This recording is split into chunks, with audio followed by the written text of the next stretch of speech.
Okay, so have you heard about this crazy story out of Tijuana? It sounds like something straight out of like a Hollywood action movie. You know those heist movies?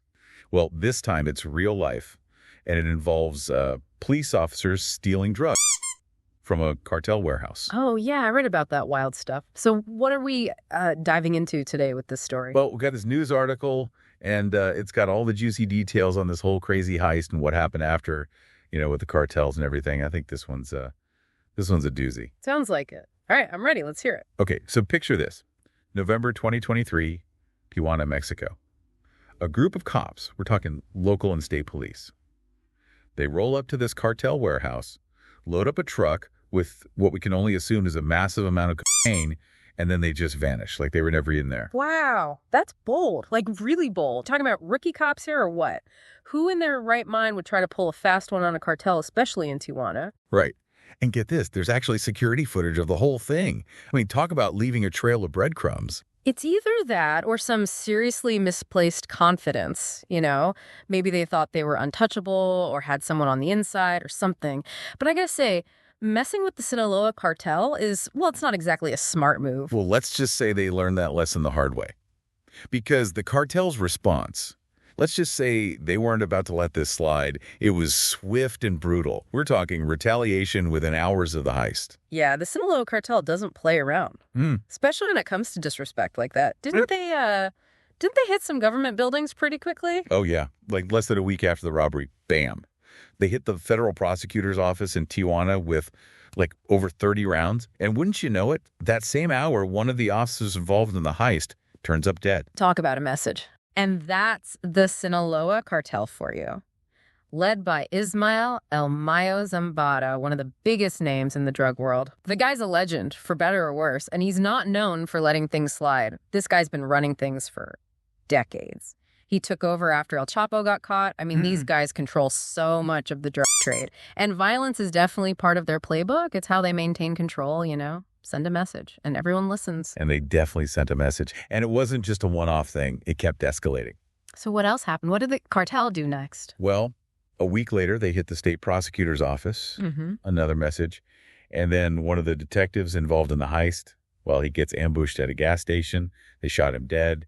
Witnesses said he even tried to drive away when he realized what was going on. But yeah, it's pretty chilling. Wow. Talk about being hunted. And there were all sorts of rumors flying around back then. I remember hearing that more officers were killed than they officially admitted. Like, they try to keep it quiet to avoid panic, Yeah, I heard about that too.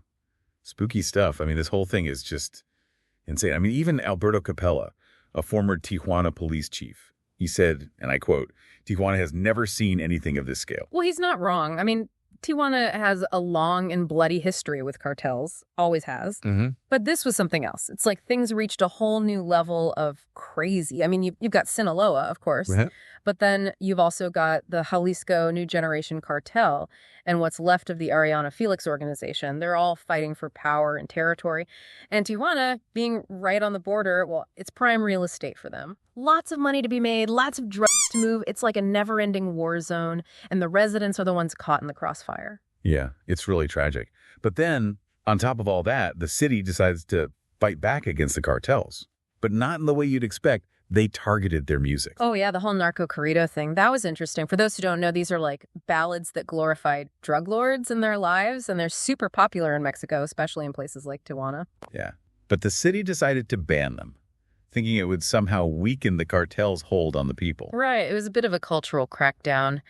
The logic, I guess, was to try and change the narrative, make it less cool to be associated with these cartels. Like, if you can't sing their praises, maybe they won't have as much power. It's a long shot, but I guess they had to try something. Well, it didn't really go as planned. I mean, they had to cancel a Peso Pluma concert because the Jalisco cartel threatened him. He was singing songs praising their rivals. Oh, wow. Yeah, I remember hearing about that. Didn't the city also try to fine artists who performed those songs, like some ridiculous amount of money? Yeah, like $57,000. Can you believe that? They really tried to crack down. But the question is, does any of it actually work? Can you really control what people listen to? It's a tough one, that's for sure. It's like trying to legislate culture, which rarely works. People are always going to find ways to express themselves, even if it's underground.